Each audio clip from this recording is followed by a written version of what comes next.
立宪运动有很重要的背景原因，就是国内的汉族以士绅阶层为主，对改革重新燃希望。另外还有2个导火线，第一个就是日俄战争，日本的胜利震撼了中国朝野。最后一个很重要的原因就是对于革命的恐惧啊，各位啊。所以到这边，其实不论是满人汉人，改革变成共识，中国必须要成为一个现代化的立宪国家。所以立宪运动就在1905年之后陡然而生啊。1905年的9月，满清政府就宣布派遣所谓的5大臣出国考察。1906年7月正式下诏，预备立宪诏，这代表整个立宪运动的列车就正式开动了。梁启超在日本感动的痛哭流涕哈，他认为当年戊戌变法未尽之志业，终于有重见天日之一天啊。Ladies and gentlemen, welcome the host. 欢迎收看今天的互来座谈历史讲堂之师徒思明系列哦。我们最近呢聊到哪里呢？聊到了日俄战争之后啊，这一连串的中国政情的变化啊，包括整个国际的局势哦。这个时候呢，中国啊，因为整个国际局势相对安定的情况下呢，中国开始新的一轮的自救运动。因为在日俄战争当中，我们可以看到啊，一个君主立宪的日本天皇打败了一个君主专制的俄国沙皇啊。这样的一个冲击啊，着实啊，让整个中国人呢受到了极大的心灵震撼啊。为何呢？一个过去被戏称为小日本的日本帝国啊，俨然是亚洲第一强国啊。在这个情况之下呢，效法日本来富国强兵，来拯救中国的未来啊，已经成为啊当时整个社会上的舆论共识啊。而这个共识呢，就是我们常熟知的立宪运动。到底立宪运动是怎么样而起？但是它为什么最终没有成功呢？为何在1905年过后，仅仅8年左右的时间啊，清廷就走向了末日啊？这个立宪运动在整个中国的近代发展史上，它的影响其实是非常深远的，而且有大量的新人物啊，会陆续在立宪运动之后来登场啊。关于立宪运动呢，是怎么样的一个格局啊？当然讲到历史，我们当然来找啊，王立伟学长，学长。主持人好，还有所有的朋友们，大家好。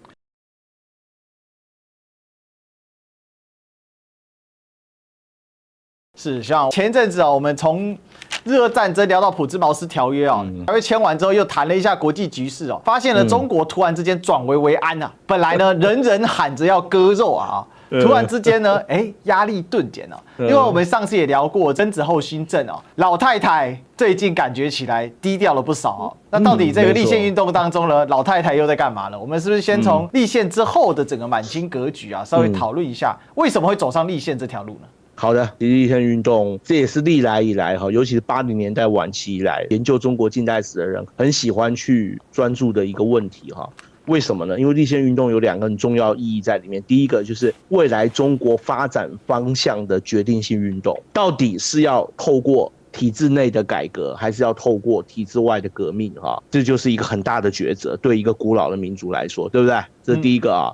第2个是立宪运动也象征了一件事情，就是满清王朝统治中国200多年，它跟占多数的汉族，尤其是汉族中的知识分子，能不能够在体制上跟权力上取得一个平衡跟妥协，也关系到未来中国国体的决定。所以立宪运动的背后其实是有2个很重要的意义在里面。第一个，整个中国发展的一个方向跟路线；第2个就是满汉之间能不能在未来能够有一个新的政体来决定啊，所以这个很重要啊。那立宪运动是怎么来的？我们首先要问这件事情啊。其实立宪运动有一个很重要的背景原因，就是我们之前讲过的庚子后新政。其实庚子新政在内容上面跟当年1898年的戊戌变法其实基本上大同小异啦哈，就是在调整政府的体制，然后颁布一些新的法律哈。一般晚近以来研究庚子新政的学者都认为4个字：乏善可陈，因为没有什么新的东西在里面。它跟戊戌变法只有一点不一样，就是戊戌变法它是在100多天的时间之内颁了100多道诏令，对不对？那庚子后新政它最大的差别就是在于说，它是每过1年就颁布个几项，它是一个非常缓进的改革哈。我们当时其实也讲过嘛，比较有意义就2件事，第一个就是建立新式陆军嘛，对不对？第2个就是钦定学堂章程嘛，这我们上次都有讲过。只有这2件事情比较有意义，其他其实意义有限。不过庚子后新政却让当时的国内的汉族以士绅阶层为主。这边给各位讲一个观念其实内地的朋友可能比较知道，就是地主乡绅阶级往民族资产阶级的转化。什么意思呢？就是传统在中国靠着土地跟田租居于社会上层的地主跟乡绅阶级也因为西历的东渐，再加上新思想跟新教育的日渐的普及，使得这些人他们在眼界上开始有一些开放了他们不再把所有的资源都用来购买土地、扩充田产，而是去经营一些现代化的新的工商业那这样的人在中国社会里面逐渐崭露头角，他们有的甚至也有官僚的身份我们之前也介绍过，其中一个很具代表性就是张謇。对那像这样的人，他们开始对改革又重新燃起希望。简单说一句话，如果慈禧太后所领导的满清政府愿意推行改革，那我们就不一定要像康梁一样，非拥立光绪改革不可。简单说就是这样就谁来改革都没关系，所以这些人开始对改革重新燃起了一个希望，这是我们必须要注意的另外还有2个导火线我们也要注意。首先第一个就是我们上次花了不少时间在讲的日俄战争，对不对各位，日俄战争日本的胜利震撼了中国朝野。对，我们上次有稍微提一下日俄战争的胜利其实是很出乎全世界的人意料之外的，因为首先第一个就是自从地理大发现之后，白种人没有输到这么惨过这一次日本可以说是大获全胜。那对中国来讲，除了日本获胜，东北危机暂时解除之外，还有给了中国朝野一个很大的深思的机会。他们认为同样是黄种人，同样使用汉字，同样信仰儒学的这样的一个东方国家，那为什么日本的改革能够成功，医药成为世界列强，对不对？而中国的改革却深入到泥潭之内他们认为最大的差别就在日本在1889年颁布了明治宪法，日本已经成为一个现代化的宪政国家，而俄罗斯沙俄帝国罗曼诺夫王朝还是继续君主专制的路线，所以导致这场战争的失败所以当时日俄战争一结束，张謇就写信给日裔总督袁世凯这袁世凯有段时间称张謇为老师的各位，张謇是状元出身他是官员，他也是一个商人当时张謇就写信告诉袁世凯，叫做日俄之胜负，立宪专制之胜负也简单说就是以张謇为首的中国的士绅，或者你说新兴民族资产阶级，他们认为日本的胜利就是因为它是一个立宪国，而俄罗斯是专制国，意思就是说希望袁世凯能够出来呼吁满清政府能够立宪。对这些官僚士绅来讲等于是他们找到了一个新的改革的方向最后一个很重要的原因是什么？就是对于革命的恐惧各位孙中山所领导的革命是的，在日俄战争之后，孙中山所领导的革命党也有重大的进展，因为他们在东京所有造反派的大集合，对不对竟然成立了中国革命同盟会那革命党也获得一个很大的启发，就是要赶快进行革命，因为他们认为说满清政府没有改革的能力，那未来中国必定还是会走向衰落跟被瓜分的命运，所以中国必须赶紧进行革命。从这1905年日俄战争之后，革命党在国内非常的活跃，举行各种的恐怖活动各位这恐怖活动我们可以加个括号，对不对？但就是恐怖活动暗杀爆破用各种结成队伍来攻击政府的官署，抢夺军队的武器，可以说革命党已经到了无法无天这种地步。各位对这些以张謇为首，另外像湖北的汤化龙、江苏的陈德全这些人来说，国家能够在渐进中改革是最理想。这边简单讲，改革已经变成一个共识了啦。不论是满人汉人，各位还记得吗？我们上次介绍过满族新一代的权贵，包括光绪的亲弟弟载沣，这时候已经是首席军机大臣了后来就是摄政王载沣、载涛、载洵端方等等。这些新一代只有20多岁的这一批满清的权贵，他们也支持改革。所以简单讲，满人、汉人在国内的精英，他们都支持改革，所以到这边其实立宪运动的土壤就已经具备了。改革变成共识，怎么改革呢？就以日本为师，中国必须要像日本一样，成为一个现代化的立宪国家，就变成一个改革的具体方向。所以立宪运动就在1905年之后陡然而生就在中国横空出世，成为未来4到5年整个中国政坛可以说最瞩目也是最主要的一项运动。OK。当时呢，立宪派的声势啊，就像学长所说的是越来越浩大，套进现在流行的用语叫做政治正确啦。是的，没错哈，神党杀神，佛党杀佛，老佛爷来也不管你啦哈。是的，当然这个时段哈，老佛爷他确实心态上也发生了极大的转换，对，很重要。这一点其实蛮重要，因为他要有一个政治的温床嘛。为什么戊戌变法会失败？因为他没有政治的温床，你改革太急、太深、太广。那在这个时候呢，土壤完全变了。一方面是慈禧所实施的庚子后新政，事实上并不得人心嘛，因为呢没有具体的成效。另外一方面呢，立宪派全天下的士人已经渐渐都聚光灯在这个下面了，而且还有一个很重要要点啊。立宪这件事情，中国其实在这个时间点已经不陌生了。像有好几位人物啊，像我们这边帮大家整理的魏源、王韬、郑观义、康有为、唐嗣同、梁启超，其实他们都有介绍立宪的思想哦。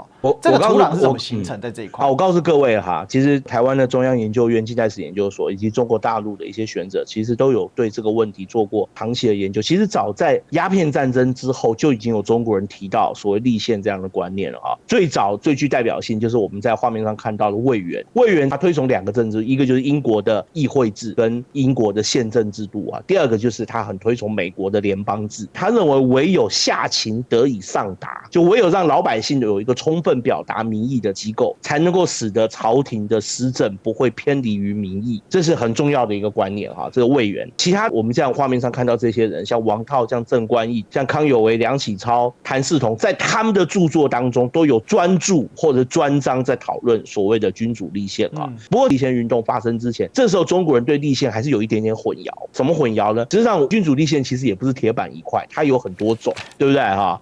包括英国式的哈，像什么荷兰啊、挪威啦、瑞典啊这些北欧国家，就是所谓君主完全就是所谓虚位元首，他就是国家的一个统一象征而已，他们完全没有权利啊。基本上整个国家的权力就是在国会以及多数党领袖，就是所谓的总理主阁上面。另外还有一种君主立宪啊，在当时世界来讲，就以日本跟德国为代表啊。这种君主立宪基本上简单说就是君主权力的法制化，就是君主的权力跟议会的权力同样透过宪法来加以规范。简单说就是双方各有权利跟义务，能够在这之中找到一个平衡点啊。在立宪运动之前，魏源啊、王韬、郑观义，甚至于在戊戌变法时代的梁启超。梁启超在当时已经算是很先进、认识很清楚的哈，在这两者的差别都还没有很清楚一个分别。什么时候开始有分别？就是日俄战争，因为日俄战争日本战胜，那日本的明治宪法实际上很大一部分是因袭于德意志帝国的宪法啊，对，就是君主还是有相当大的权力的啊，所以这个时候中国整个宪政方向也明确了，就是以日本为蓝本，基本上当时中国的宪法大纲就是以日本的明治宪法的基本架构跟精神为主，建立了未来中国要建立的满清王朝的立宪，就是一个君主上有实权的一个立宪。这个跟英国还有我刚刚讲像荷兰、北欧这些国家的立宪还是有一个根本上的不同，但是这一点很重要，因为唯有让君主仍然保留相当大的权力，才有可能让满洲贵族愿意立宪，不至于让他们彻底缴械，才有可能取得政治上的一个平衡嘛。对，所以这个是蛮重要的。我想这时候立宪派已经开始吸收戊戌变法的惨痛教训。是的，是的，是的。如果这个时候你再次发动剥夺满洲贵族的权利，慈禧太后一定会再血洗一次，那就不会只是戊戌六君子啊，搞不好也有立宪六君子啊。这个是一定的，因为慈禧对于权力的积极的巩固跟渴求，对，即便老太太这个时候已经进入了人生的最后阶段，开始一心在培养载沣，但是一旦触及她那个敏感的神经，这个是要不得的。而且还有一个点虽然这么多外国侵略中国，这么多不平等，但此时此刻的满清政府，它背后支撑最大的也是外国人，所以慈禧的权力还是非常稳固的。这一点大家有一个深刻的认识，所以立宪运动就是在这样的一个条件之下开始展开的。当然，这个展开之后呢，最主要的朝中推动人物，开明派的载沣。载沣为什么变开明派了？我们现在的印象都是这个摄政王又顽固又臭又傲直，摧毁满清的最后一根稻草之一。怎么会是载沣会被称为开明派？好，先讲一下有两件事我们要注意。首先，第一个就是这时候的历史竟然把我们事后来看，它真的是蛮平庸的这样的一位贵族公子啊，推到了整个政治权力的最高峰，这对他来讲是个机会，对他来讲也是莫大的挑战，也是满清帝国的一个命运啊。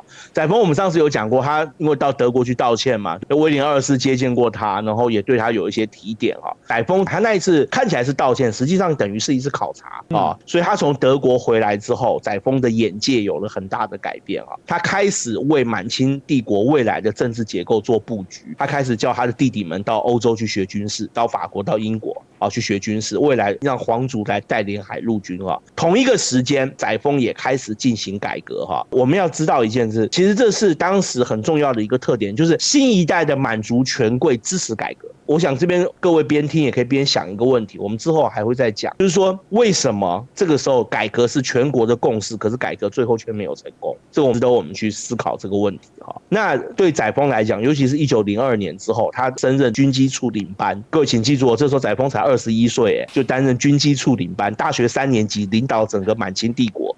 对不对哈？然后慈禧这时候年纪也大了，身体慢慢不好，他就是逐渐栽培载沣来接班啦。简单讲，就成为满清帝国新一代的一个政治核心哈。对，所以对他来讲，整个帝国的发展方向就非常重要了哈。根据留在慈禧身边的一位很重要的一个宫女哈，你也可以说慈禧身旁很重要的一个亲信，就是所谓的德龄郡主裕德龄女士。她的著作其实现在坊间都还找得到哈。后来因为她嫁到美国去，她用英文写了很多她在慈禧身边的回忆。裕德龄说，1902年之后，慈禧身体慢慢不好，慈禧只求一件事，就是在她死之前，帝国不要出事就好了哈，所以他只求这件事情。所以慈禧这个时候对权力，我们可以说也愿意做一些妥协，他不会像过去一样抓得那么死了哈。所以慈禧慢慢也开始愿意接受一些不一样的看法哈。其中很重要一个就是我们上次讲到的张之洞嘛，张之洞就是拿劝学篇给他看啊，而且告诉他欧美跟日本的宪政是怎么回事，目前国家面对的状况是怎么回事。据张之洞在他的笔记里面回忆啊，慈禧听他讲解完之后，慈禧讲了一句话，叫日本国有宪法，于国家亦甚好，就是日本有宪法这件事情看起来还不错啊，对国家很好。没有什么坏处。张之洞是没有讲他拿了什么样宪法版本给慈禧看的，不过看起来应该就是日本的明治宪法。跟慈禧讲，你看宪法一条一条，没有任何一个会伤害君主的权利啊，所以慈禧也就不那么样的阻挡，他就放手让载沣去做了啊。简单讲就是这样啊。所以这一连串运动可以说天时地利人和好像都已经具备了，对不对？所以满清政府就开始适应舆论，开始号称要进行所谓的改革。很重要的一个指标性事件就是1905年的9月，清朝宣布派遣所谓的5大臣出国考察哈。各位，这5大臣考察很重要。据说5大臣考察的 idea 是梁启超，梁启超在《饮冰室文集》里面有讲到，他跟载沣不断在通信。他就告诉载沣，很简单，当年日本怎么做我们就照做。当年日本明治维新是派了幕户孝允大久保利通等人到英国到欧洲去考察宪政，对不对？我们也派人出去考察宪政让整个官僚群体愿意对宪政的状况有一个更深入的了解。载沣马上就采纳了在1905年的9月，满清政府就宣布派遣所谓的5大臣出国考察。5大臣包括哪些人？包括郑国公载泽、户部侍郎戴弘慈兵部侍郎徐世昌。各位请注意为什么我把这个名单念一下？因为这里面也包括一个政治平衡湖南巡抚端方商部右丞赵英我告诉各位，载泽是皇族，徐世昌是袁世凯北洋派在朝廷中的代表戴弘慈是什么？戴弘慈是清流党。各位还记得我们前面讲过的徐弘基吗？对，这一派你可以说是稳健保守派的一个代表。另外还有一个就是湖南巡抚端方，端方也是代表新一代满洲权贵阶层当中的改革派代表这5个人出国考察，不过这种人出国考察的时候，在北京正阳车站遇到了革命党人吴越投掷炸弹行刺，对不对？虽然说这5个人没有受伤，但是还是炸死了不少随车的一些侍卫。吴越当场也就壮烈成人了所以导致这个考察的时间就延后在1905年的10月，满清政府改派山东布政使尚其亨、顺天府丞李胜铎会同我们刚刚前面讲载泽、戴弘慈、端方这3个人，所谓的5大臣出国考察就正式出发了这考察分2组，可以说把整个欧美各国的宪政状态都做了一遍考察第一组是由端方跟戴弘慈他们2个人负责，他们考察了日本、美国、英国、法国、德国、丹麦、瑞典、挪威、奥匈帝国、俄国、荷兰、兰、瑞士、意大利，考察13国。我告诉各位啊，其他几个后面的欧洲国家都是蜻蜓点水打酱油的，就去晃一下看一看就走。他们待的时间最长是在哪里？日本，考察重点是在日本啊。饮冰室文集梁启超有讲了，其实这些满洲的权贵到了日本之后，其实讲白也都是花天酒地了啊，就是常常到日本那些啊。对，天天找小姐，没错，去找艺妓喝茶泡茶聊天啊，顺便进行深入的交流。整个考察报告是谁写呢？就是正笔疾书的梁启超啊。梁启超每天在旅馆里面就拼命写啊。简单讲就是梁启超把日本的宪政状态啊做了一个非常详细的报告，让这些人带回去交差哈。第二组是由载泽哈跟李胜铎、上崎亨所带领啊，考察也是先到了日本，后来又到了美国、英国、法国、比利时哈。你看两组都到日本，对不对？所以考察的重点就是在日本哈。他们在这些国家除了考察国会、行政机关、学校之外，也看了这些国家的工厂、农场、银行、监狱、法院、邮局、博物馆、动植物园等等都看了哈。其实主要是在日本啦。而且还跟各国的政要，主要是跟日本的政要啊有一些会晤啊，而且还收集各种的文献资料，拍了很多照片啊。可以说这次考察就书面成果来讲是非常丰富啊。但是最重要的就是在日本的考察报告啊，这个考察报告就是我刚刚讲梁启超执笔，然后交给端方带回去的哈。在1906年的夏天，考察团陆续回国哈。回国之后，很快载沣就明确做出一个结论，就是必须要实行君主立宪哈。然后梁启超总共帮载沣拟了好几项重要的文献哈，包括请定国事以安大计则哈，请改定官制以为立宪预备则等等等等好几项，有一些就没有那么重要，我们就不念了哈。但是最重要的一点就是在1906年光绪32年7月正式下诏预备立宪诏，就在1906年的夏天横空出世。各位，这是一个划时代的事情，因为这代表一件事，就是立宪运动正式鸣枪起跑。梁启超在他的日记里面讲，当诏令下了之后，他在日本感动得痛哭流涕哈。他认为当年戊戌变法未尽之志业，终于有重见天日之一天哈。梁启超简单说，他认为预备立宪诏一下，然后载沣这时候看起来很愿意接受他的指导，所以这整个立宪派也都感到很兴奋，因为他们认为可能中国在很快的时间就可以脱胎换骨，实行宪政啊。当然，如果实行宪政，那孙中山的革命就不用啦，就不需要经过暴力流血革命。所以就在1906年预备立宪诏鸣枪起跑之后，整个立宪运动的列车就正式开动了。我们可以这样讲。是哦，预备立宪诏哈，我来带大家来看一下，因为我觉得我们还是要读一下他当时的精神旨意哈。对，首先大家先读第一行哈，朕亲奉慈禧、端佑、康仪、昭、庄玉、承寿、恭亲献崇熙皇太后懿旨。好，为什么那么长呢？请听清楚一件事，慈禧同意。对，这件事比什么都还重要。这个很重要，这很重要。对。好，虽然我没有把它画红，是因为它的内容不重要，但是呢，你只要了解慈禧懿旨，不是光绪皇帝而已是重点是慈禧的懿旨。主要就是满足达成共识了嘛？对，表示这一点。这个时代因为载沣是受到慈禧喜欢的嘛，所以在载沣努力之下才有这一道懿旨。所以为什么刚才学长说载沣这个时候是改革派？真没有唬烂哈，因为很多人会把皇族内阁，对，皇族内阁啊，很多遗臭万年嘛，所以很多人会连结。但是时代有其时代性，我们每一个时代的时间节点，我们要去了解它为什么会这样转变。对，这个很重要。再来中间那几段，而各国之所以富强者，实由于实行宪法，取决公论，军民一体，呼吸相通，博载众长，明定权限。以及筹备采用精化政条，无不公之于黎庶。讲的其实跟我们现在的宪法的逻辑是一样的都完全一样。各个国家为什么可以富强？其实是由于就是实行宪法，而且要取决于怎样公论，取决于公众评论啊，军民这样才能一体啊。对嘛，这样才能军民一体，因为你有公众评论才能军民一体嘛，呼吸相通嘛，大家是怎样休戚与共的，博采众长，这样才可以怎样？因为这么多大家来公论，所以呢就会呢把大家的优点，就是众人所提出的优点呢，有公民观念的雏形了啦，简单讲。然后呢，重点这一句话，明定权限。以前军权是无上限的现在竟然出现一个军权有限论这不容易啊！中国发展帝制2000多年了，到这个时候。来了一个重大的转弯然后呢，以及筹备采用精化政府无不公之于理。什么意思？筹备财用，以前财政是皇帝要花多少钱，如果钱不够怎么办呢？大家回去看我们司徒思明讲万历皇帝的时候，有没有脚想练想，爱怎么加怎么加？光万历皇帝叫酒色财气嘛。但是这个时候他就说，经化政条无不公之于理数，全部都要公众哦，不可以随便哦。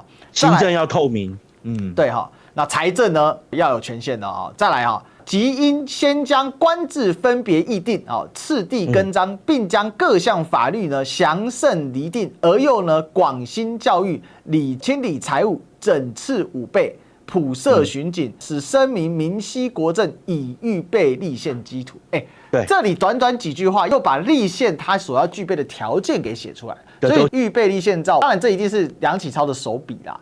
但是载沣能够听进去，而且绝对不可以一字不改嘛。详细他怎么做动，这个我们还要再研究。但是这里就几个重点嘛。第一个，他讲很清楚，要把官制给议定，这代表什么？就刚才徐总有提到一个关键嘛，庚子后新政这逐步的改革确实是不行的。这边我还要把官制列，因为庚子后新政很大的程度就是在改官制。因为戊戌变法就在改官制，但没有次第更章，你的主次要分明，你必须要有时间表，要有干梯图不能开玩笑的再来并将各项法律呢详细厘定，法要定清楚啊，不能乱定啊这个国家体制要改变了，要走向法治。对，每一个法制要定清楚。再来呢，而又呢广兴教育、财务，然后军事、巡警，有没有？警政也出来了哈。国家治安要上轨道，就讲到这里了哈。再来是声明呢，明晰国政，就说士绅老百姓都要了解国家的政务，以预立备立宪。所以他把这个立宪的基础讲得很清楚，你要有教育，要有财政，你的军事要好，你的社会治安，你的老百姓这些乡绅都必须要能够政府体制要调整。对，好。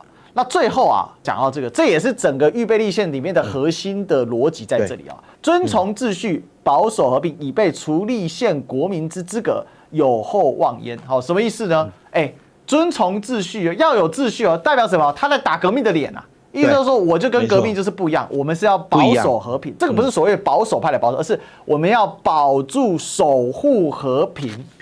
他这个话就讲给国内的官僚士绅、民族资产阶级听，就是你们的财产想要不受到动乱的损害，那就支持我满清政府来立宪，这个是很重要的哈。是，所以呢最后才说有后望焉嘛，很有希望的啦所以大家你看预备立宪，其实他的精神很明确了啦，基本上就是整个当时中国的有识之士、士绅阶级，还有跟满族之间，他们达到了一个相对权力的平衡共识啦。就透过这个立宪，把大家的权益给保住，避免呢革命呢将整个国家的体制给推翻摧毁。而且慈禧也背书了，等于是这样。对，慈禧开宗明义背书，这个是非常重要的。预备立宪诏其实就彰显了他这一次的改革不是玩玩而已了。对，这是一个很强的政治的动作了所以在这个政治动作之下呢当然整个清朝的国家机器就动起来。所以这个就是刚才徐总说，为什么立宪派在这个时候士气大振？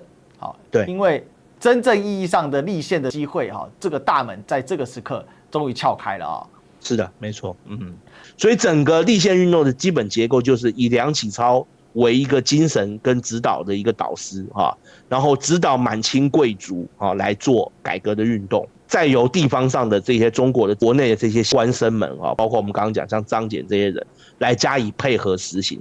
所以整个架构大概在预备立宪诏颁布之后就开始有了一个更明确的一个方向所以1907年各位整个改革列车开始开动，而且速度非常快我相信各位不要只是听，我们脑袋跟着一起转，你可以去想一想到这个时候为止你觉得改革是玩真的还是玩假的？当时革命党是破口大骂说满清政府以假立宪迷惑人心的，我们看到底是真的还是假的。1907年，载沣就以军机处首席大臣的身份提出所谓的选举办法。什么是选举办法？就是3级议会制。哇，这一提出来又是一个震撼当时中国很明确要在中央、省跟地方设立3级议会，其中最重要的就是各省设立咨议局，相当于我们讲的省议会，而且省议会的议员由选举产生这个命令一下之后，地方上的官绅就立刻加以配合。其中2个人最重要，一个是张謇，一个是汤潜寿他们2个人立刻在上海就发动了所谓的预备立宪工会。这预备立宪工会后来还有一个人加入，也非常重要。这个人后来到北京当官了，但是这个人跟立宪派关系非常好。这个人就是盛宣怀。预备立宪工会一成立之后，很快就在湖南、湖北、浙江、江苏等地，也就陆续建立预备立宪分会的分会开始不断的讲述君主立宪的意义。跟他未来对中国前途的影响张謇跟盛宣怀办了很多学校嘛，各校必须要在教材当中明令来教授所谓的立宪，就是他要把整个立宪的观念向中国社会的最基层加以推广哇，这件事情就引起非常大的一个波澜。紧接着全国各地，当时有人做过统计，大概当时全中国有140多家比较稳定有销量的报纸开始陆续出现预备立宪专号，就是每天every day各报纸都有一版开始介绍各国宪政就是整个社会往立宪的方向都已经开始在跑了，而且速度越来越快这是1907年到了1907年的11月全国的立宪预备工会的会员已经超过2万人了是他们正式在报纸上买下全版广告投书鼓吹满清政府早日实行君主立宪而且开始提出了一个很重要的名词，后面会提到叫做国会请愿。什么叫国会请愿？就是我们现在开始不但在地方上要鼓吹，而且我们希望催促满清政府能够加速宪政的推动工作缩短所谓的立宪期限1908年的3月，满清政府公布钦定宪法大纲。各位，宪法大纲就是宪法草案。各位，这又是一个划时代意义的事情，因为这代表中国的第一份成文法典草案出现了宪法大纲据梁启超讲，主要就是以日本的明治宪法为蓝本然后为大清准备一部宪法草案。这个执笔人也是梁启超啦，基本上。另外还有一个很重要，就是杨度。杨度在日本学法律的梁启超跟杨度两个人一起弄的钦定宪法大纲，在1908年的春天颁布内容除了规定所谓的大清帝国万世一系之外，也在1908年宪法大纲公布的同时，宣布所谓的10年预备立宪。刚学弟不是有拿出来的预备立宪招吗？有讲要调整官署、普及教育、推广财政、训练军队，然后要早日建立巡警制度，是不是？他认为这些工作全部完成需要10年。10年之后就可以行宪宪法大纲的公布的确让当时的整个立宪派士气又为之一振各位，简单讲，小孩已经生了，对不对已经不是怀孕了，宪法都已经出来了，对不对这还假得了吗？对不对？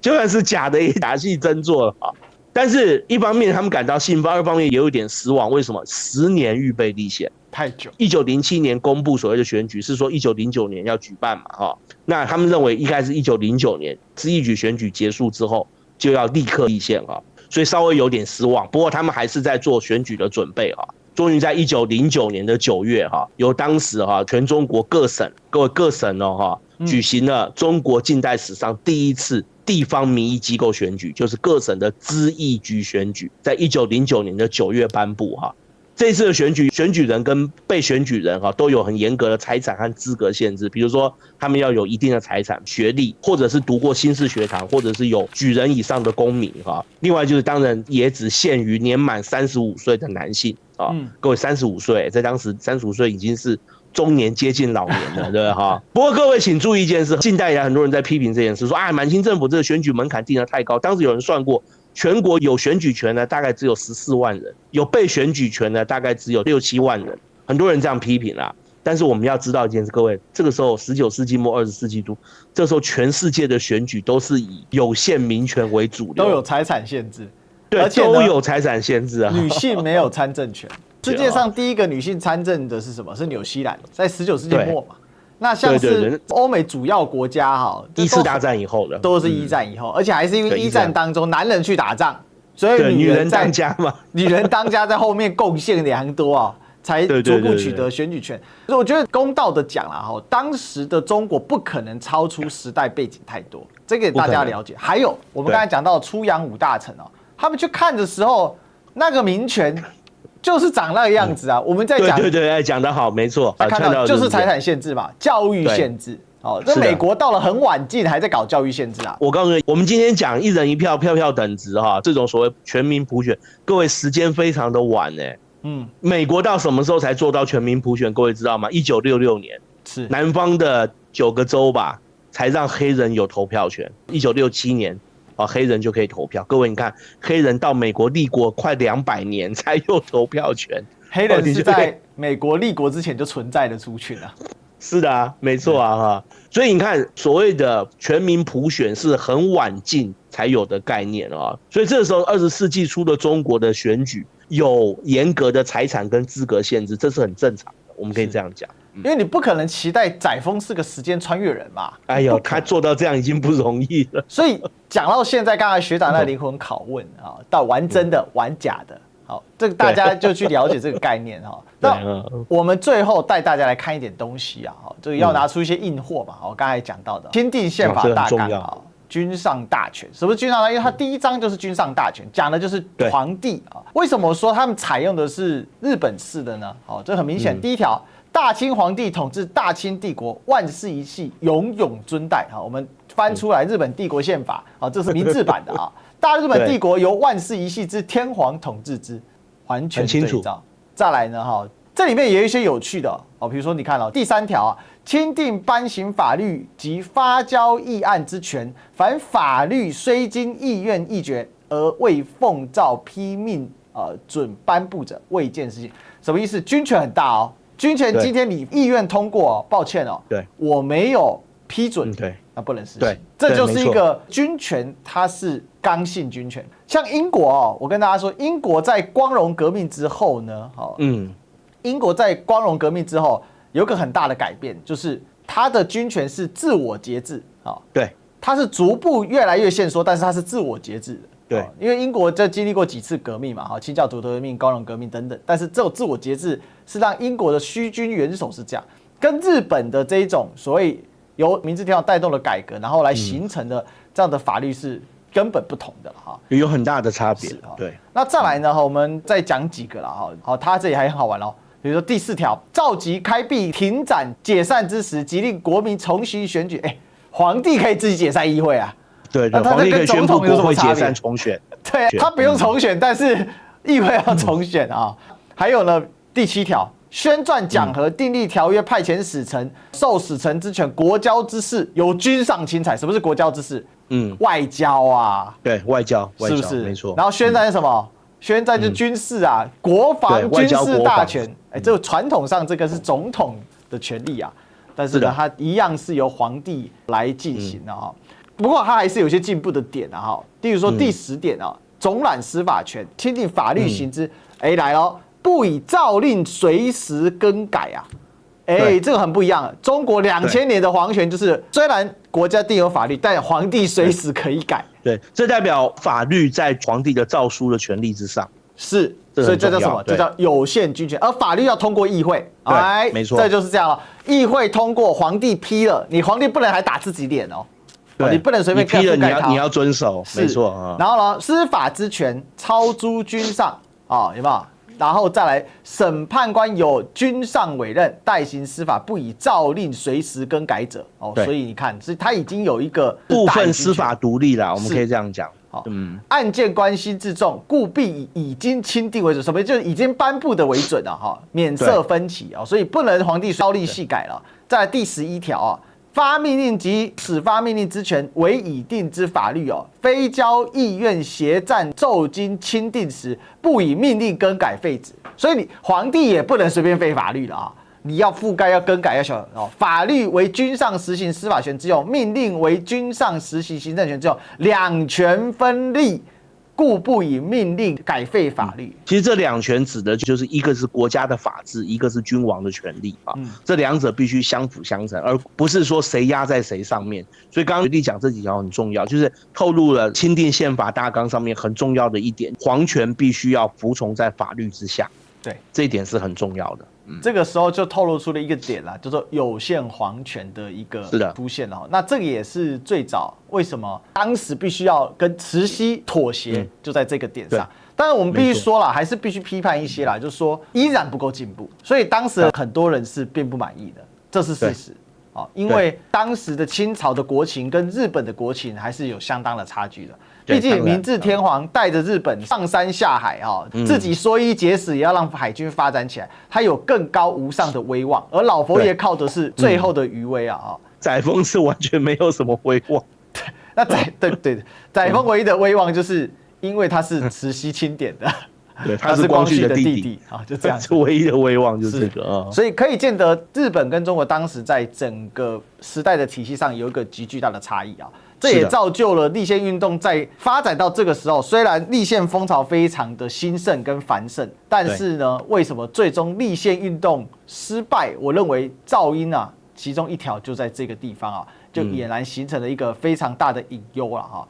那这个隐忧后面呢又更加的放大哈，因为这个施行下去之后呢，没多久啊，慈禧跟光绪啊双双驾崩啊。对，就在宪法大纲颁发之后没有几个月啊，这2个人都走了啊。终于老佛爷告别了他的半岁生涯哈，他执政中国将近半个世纪啊哈，对48年，真的你就知道有多久了。如果我们要遴选中国3大女主哦，她绝对是入榜的嘛哈，吕后是的，然后武后，没错，再来就是慈禧太后，大概占整个清朝1/5是他的执政时间。这边就要呼吁一下，敬请期待我们的大人私人系列哈，我们的3大女主即将来开展哈。好吧，那我们关于立宪运动的一个讨论哦，其实前半部大概到这里了。当然，很多人都说，立宪运动还没有结束，对哈，它最终的高潮到什么时候？这个已经是第一波高潮，而第二波高潮最后收尾在哪里？收尾在臭名万年的皇族内阁啊。那这个是立宪运动之所以失败，但是这里面呢，我们刚才讲都是立宪运动本身的脉络啊。那还有一些脉络在哪里？在于革命派已经开始长大了哈。你以为只有你在玩吗？哈，因为这个事情大家还记得，我们上次讲普兹茅斯条约有提到一个概念嘛。对，这时候国际正在忙啊，没人有空理你中国啊，所以反而中国自己啊，就是内部的问题就浮现上来了。所以有立宪啊，那另外有革命派，所以呢，我们呢对革命派如何的让立宪越来越有压力，而最终反而这股压力最后压垮了立宪运动是怎么来的哈？这个非常值得来分析了哈。不过总体来说啦，我对立宪运动的前期的这些过程跟立法精神，我还是肯定的了哈。对，还是要给予肯定了，没错。因为我们可以看到非常不容易啊，阉割自己权利这是困难哈。当然他不够进步积极的哈，有他当时的时空背景里面也有中国自身的局限性。那这个局限性也造就了特殊的状况，特别是什么？我必须嘴一挤啊。就是满汉之间的问题呢，在立宪当中呢，又重新浮现了上来。是的，没错。最没有满汉之见的我们每次都要推崇谁，就荣禄已经不在了哈。那载沣说他没有满汉之别啊，可是看起来载沣所做的满汉之别一直都蛮明显的。其实我们可以想一件事，载沣这个时候的政治经验跟他的政治声望，到底足不足以领导国家做这么大的一场改革？其实这是整个改革能否成功的一个很重要的一个关键，我们可以这样讲。是，所以到底载沣接下来命运会如何呢？好，我们就期待下一讲再来继续跟大家说了哈。那我们今天关于立宪运动，我们就聊到这里了。最后还是要请大家记得按赞、订阅、分享、打开小铃铛，然后帮我们留下超级留言，超级感谢，给我们增添更多粮草。也欢迎大家可以透过呢绿界 PayPal、微信或者是邮局给我们更多粮草赞助，让我们可以做出更多精彩的节目哦。至于后续如何，期待下期分享。好，我们今天谢谢王立本学长。好，谢谢主持人，还有谢谢大家。好，那我们期待下一期我们的后来座谈历史讲堂再相见喽，拜拜。拜拜。